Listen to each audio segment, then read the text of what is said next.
ಚಿತ್ರದುರ್ಗದ ರೇಣುಕಾಸ್ವಾಮಿ ಕೊಲೆ ಪ್ರಕರಣದ ಆರೋಪಿ ದರ್ಶನ್ ಮತ್ತು ಪವಿತ್ರ ಗೌಡ ಅವರ ಜಾಮೀನು ರದ್ದಾಗದೆ ಜೈಲು ಸೇರಿರುವಂತಹ ಡೆವಿಲ್ ಗ್ಯಾಂಗ್ ಈಗ ಕಾರಾಗೃಹದಲ್ಲಿ ಪರದಾಡ್ತಾ ಇದೆ. ಇದರ ಜೊತೆಗೆ ದರ್ಶನ್ ಅವರು ಪರಪ್ಪನ ಅಗ್ರಹಾರ ಜೈಲಿನಲ್ಲಿ ಬೆಡ್ಶೀಟ್ ಮತ್ತು ದಿಂಬು ನೀಡುವಂತೆ ಅರ್ಜಿಯನ್ನ ಸಲ್ಲಿಸಿದ್ದಾರೆ. ಪವಿತ್ರ ಗೌಡ ಅವರು ಕೂಡ ಕೆಳ ಹಂತದ ನ್ಯಾಯಾಲಯದಲ್ಲಿ ಜಾಮೀನು ಅರ್ಜಿಯನ್ನ ಸಲ್ಲಿಸಿದ್ದಾರೆ. ದರ್ಶನ್ ಸೇರಿದಂತೆ ಒಟ್ಟು 7 ಮಂದಿ ಆರೋಪಿಗಳು ಪರಪ್ಪನ ಅಗ್ರಹಾರ ಜೈಲಿನ ಬಂಧನದಲ್ಲಿದ್ದಾರೆ. ದರ್ಶನ್ ಅವರು ಜೈಲಿನಲ್ಲಿನ ಸ್ಥಿತಿಗೆ ಸಂಬಂಧಿಸಿದಂತೆ ನ್ಯಾಯಾಲಯದಲ್ಲಿ ಹಾಸಿಗೆ ಮತ್ತು ದಿಂಬು ನೀಡೋಕೆ ಅರ್ಜಿಯನ್ನ ಸಲ್ಲಿಸಿದ್ದಾರೆ.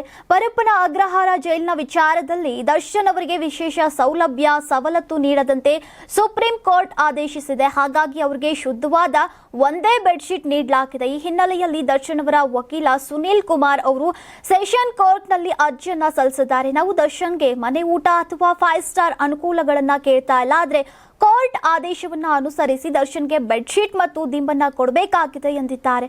ಇನ್ನು ಪವಿತ್ರ ಗೌಡ ಅವರು ಕೂಡ ಸುಪ್ರೀಂ ಕೋರ್ಟ್ನಲ್ಲಿ ಜಾಮೀನು ಅರ್ಜಿ ಸಲ್ಲಿಸಿದ ನಂತರ ಅವರ ಜಾಮೀನು ಅರ್ಜಿ ರದ್ದಾಗಿದೆ, ಅದನ್ನ ಪ್ರಶ್ನಿಸೋದಿಲ್ಲ ಅಂತ ಪವಿತ್ರ ಗೌಡ ಅವರ ವಕೀಲರು ವಾದವನ್ನ ಮಂಡಿಸಿದ್ದಾರೆ. ಆದರೆ ಅವರು ಸುಪ್ರೀಂ ಕೋರ್ಟ್ ಆದೇಶದಲ್ಲಿ ತಾಂತ್ರಿಕ ದೋಷ ಇದೆ, ಆದ್ದರಿಂದ ಜಾಮೀನು ನೀಡಬೇಕು ಎಂದಿದ್ದಾರೆ. ಈ ವಿಚಾರಣೆಯ ಸಂಬಂಧ ಸೆಪ್ಟೆಂಬರ್ 2ರೊಳಗೆ ಹೊರಬರುವ ನಿರೀಕ್ಷೆ ಇದೆ. ಇದರ ಜೊತೆಗೆ ದರ್ಶನ್ ಅವರು ಬಳ್ಳಾರಿ ಜೈಲ್ಗೆ ಶಿಫ್ಟ್ ಮಾಡುವುದರ ಬಗ್ಗೆ ಅರ್ಜಿಯನ್ನ ಸಲ್ಲಿಸಿದ್ದಾರೆ. ಈ ವಿಚಾರಣೆ ಕೂಡ ಸೆಪ್ಟೆಂಬರ್ 2ಕ್ಕೆ ಮುಂದೂಡಲಾಗಿದೆ.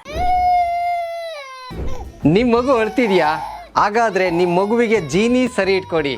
ಯಾಕಂದ್ರೆ ಜೀನಿ ಸರಿ ಇಟ್ಟು ನಿಮ್ಮ ಮಗುವಿಗೆ 100% ಸರಿಯಾದ ಆಹಾರ. ನಿಮ್ಮ ಮಗು ನೆಮ್ಮದಿಯಾಗಿ ನಿದ್ದೆ ಮಾಡಬೇಕಾ, ದಷ್ಟಪುಷ್ಟವಾಗಿ ಬೆಳಿಬೇಕಾ? ಹಾಗಾದ್ರೆ ಜೀನಿ ಸರಿ ಇಟ್ಟು ಕೊಡಿ. ಎಲ್ಲಾ ಮೆಡಿಕಲ್ ಶಾಪ್ಗಳು, ದಿನಸಿ ಅಂಗಡಿಗಳು, ಸೂಪರ್ ಮಾರ್ಕೆಟ್ಗಳಲ್ಲಿ ಲಭ್ಯ. Karibasaveshwara agri India private limited ರವರ ನಂಬರ್ 1 ಸ್ಪ್ರಿಂಕ್ಲರ್ ಪೈಪ್.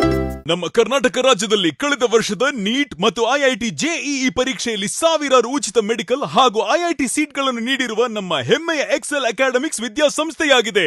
1 ವರ್ಷದ ಲಾಂಗ್ ಟರ್ಮ್ ನೀಟ್, ಸಿಇಟಿ ಮತ್ತು ಐಐಟಿ ಜೆಇಇ ದಾಖಲಾತಿ ಪ್ರಾರಂಭವಾಗಿದೆ. ಮೆಡಿಕಲ್ ಅಂದರೆ ಎಕ್ಸೆಲ್, ಎಕ್ಸೆಲ್ ಅಂದ್ರೆ ಮೆಡಿಕಲ್.